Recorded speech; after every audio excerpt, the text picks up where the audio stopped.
funding needs can be not only carried out in the next couple of years, but be maintained after that. Thank you. Time of the gentleman has expired. The gentleman from Texas, Mr. Paul. I thank you, Mr. Chairman. I welcome the panel today. I wished I could promise you an eloquent statement where I could convert all of you to a non-interventionist foreign policy and a policy where we're not nation building, but I think I can promise you that. I wished I could come up with some profound questions for the panel so that I could point out the inconsistencies, not of the current foreign policy, but the foreign policy that's been going on for quite a few decades.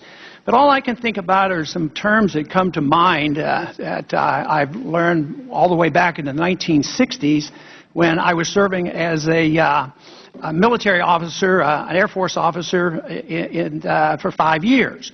And I come up with thoughts: quagmire, perpetual war for perpetual peace. War is the health of the state. War is a racket. Truth is the first casualty of war. And I think there's some profoundness to that, and I had to plagiarize them. Those are not my thoughts. But today, we're in a mess, and we're trying to figure out how to do it. We've had a war going on for 8 years, and I think it has a lot to do with the way we get into the wars, and then we try to deal with it. We try to justify why we're there later on. One thing that almost all debates are prefaced by is, don't come off as an extremist. Can we have a military victory, have 500,000 troops, go in there and win like we used to? No, that's off base. But do you want to just come home? No, that's not a lot.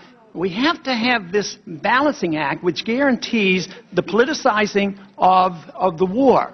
This is why we end up with court-martials and arguments that are justified. We end up with military tribunals and secret prisons because we're not precise of what our goals are and why we're involved. And I think that is the biggest problem that we have. And what we need to do, I think, is try to be more precise about why we go into war. Now, the question I have for the panel, and I hope each and every one of you can answer this question, is I would like to know whether or not you endorse the Bush Doctrine. Ironically, last night the speech was given, which truly was eloquent, but it was given in the same place that the former president gave a speech in 2002 and emphasized a profound, dramatic change in our attitude toward the world. And it's recognized now as the Bush Doctrine. I think it's something, maybe one of the most important events in our history when it comes down to foreign policy. So each and every one of you, do you endorse the Bush Doctrine of preventive war, or do you reject it?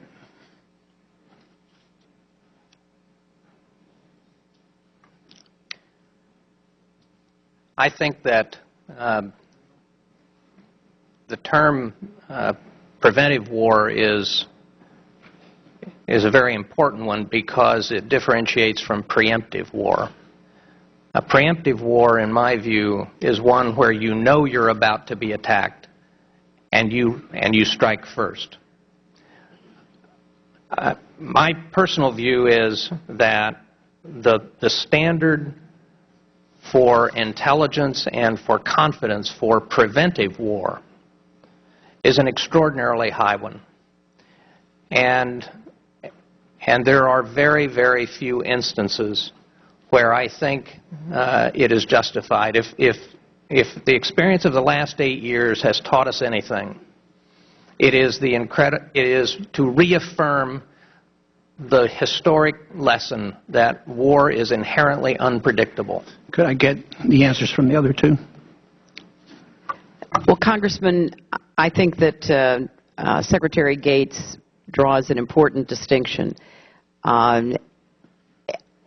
There are times when it is appropriate for a country to protect itself from what it knows would be a devastating attack.